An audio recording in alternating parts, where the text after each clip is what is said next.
जानते हैं कि वेब एलिमेंट एक बॉक्स होता है, तो आज हम बॉक्स मॉडल को समझेंगे, सीएसएस बॉक्स मॉडल को। बिना बॉक्स मॉडल के हम अपने वेबसाइट को क्रिएट नहीं कर सकते, स्ट्रक्चर नहीं प्रोवाइड कर सकते हैं, क्योंकि बॉक्स मॉडल में ही हमारी इंपॉर्टेंट प्रॉपर्टीज आती है, पैडिंग, बॉर्डर, मार्जिन।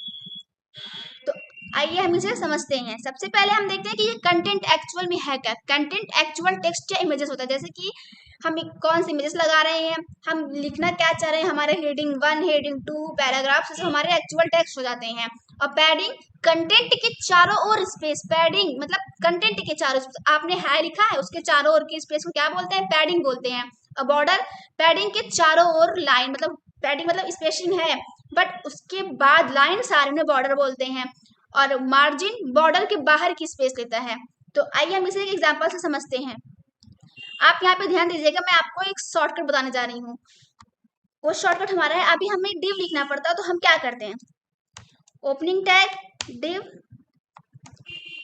और फिर ग्रेटर देन, हमारा डिव बन गया। अब मुझे इसको क्लास देना है, मैंने दी क्लास इक्वल, अब इसकी मैं वैल्यू दे दूंगी बॉक्स। तो मुझे इतनी चीजें लिखने पड़ी, बट अब मैं चाहती हूँ मुझे ये लिखना ही ना पड़े, हमें केवल शॉर्टकट चाहिए। मैं डॉट box जो हमें वैल्यू देनी है, अगर हमें क्लास देना है तो हम डॉट लिखते हैं, और अगर हमें आईडी देनी है तो हम हैशटैग लगा सकते हैं, और देन एंटर। हमारा बना बनाया डिव आ गया। हम दो डिव को क्या करेंगे, यहाँ से हटा देते हैं। अब हमने क्या किया, यहाँ पे अपना कंटेंट लिखते हैं। मैंने कंटेंट लिखा हेलो कोडर सहेली। अब हम इसको सीएसएस देंगे, सीएसएस मतलब ब्यूटीफाई करना है मुझे, तो हम इसमें कौन सी सीएसएस का यूज करेंगे, अब हम इसमें इंटरनल सीएसएस का यूज करेंगे। इंटरनल का मतलब कि हेड सेक्शन के अंदर स्टाइल टैग का यूज करना। अब इसे सिलेक्ट कैसे करेंगे, तो डॉट क्लास लेटर बनाया है तो हम डॉट लिखेंगे, और उसके बाद जो वैल्यू दे रखी है उस वैल्यू को लिख करके कर्ली ब्रेसेस लगा करके प्रॉपर्टी एंड वैल्यू देंगे। अब हमें देना है पैडिंग, पैडिंग अब मैंने लिख दिया 12 पिक्सल। अभी पहले मैं इसका आप लोग को आउटपुट दिखाती हूँ, ध्यान से देखिए इसका आउटपुट क्या रहा है, हेलो कोडर सहेली।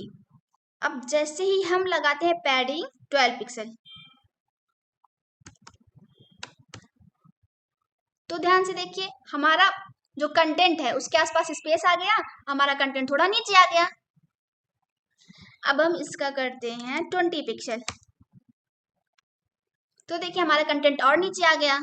चलिए अब हम इसको कर देते हैं 50 पिक्सल, तो कंटेंट हमारा और नीचे आ गया। मतलब कि कंटेंट के आसपास की स्पेस को पैडिंग कहते हैं। अब हम इसको देते हैं बॉर्डर,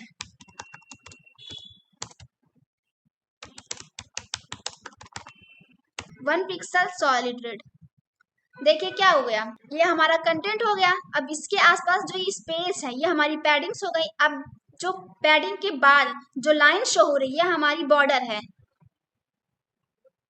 अब हम मार्जिन देखते हैं, मार्जिन 12 पिक्सल।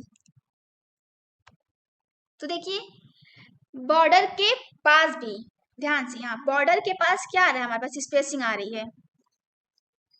हम इसको और बड़ा करते हैं, हम इसको करते हैं 20 पिक्सल।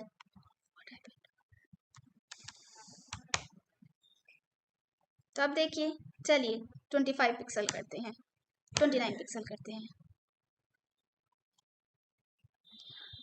तो हमने देखा content, padding, border, margin. Content actual text या इमेजेस हो सकते हैं। पैडिंग हमारे कंटेंट के चारों ओर की स्पेस, बॉर्डर पैडिंग के चारों ओर लाइन, मार्जिन बॉर्डर के बाहर की स्पेस। तो सीएसएस बॉक्स मॉडल में इतना ही है। बाकी अब हम इसको प्रॉपर्टी देंगे बैकग्राउंड। बैकग्राउंड क्या करता है, कमेंट में आप ये बताएंगे।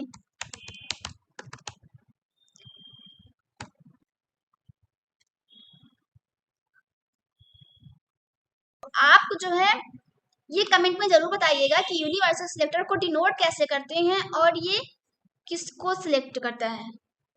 आशा करते हैं कि आज की वीडियो आपको समझ में आई होगी। यदि समझ में आई है तो इस वीडियो को लाइक, शेयर एंड सब्सक्राइब करें।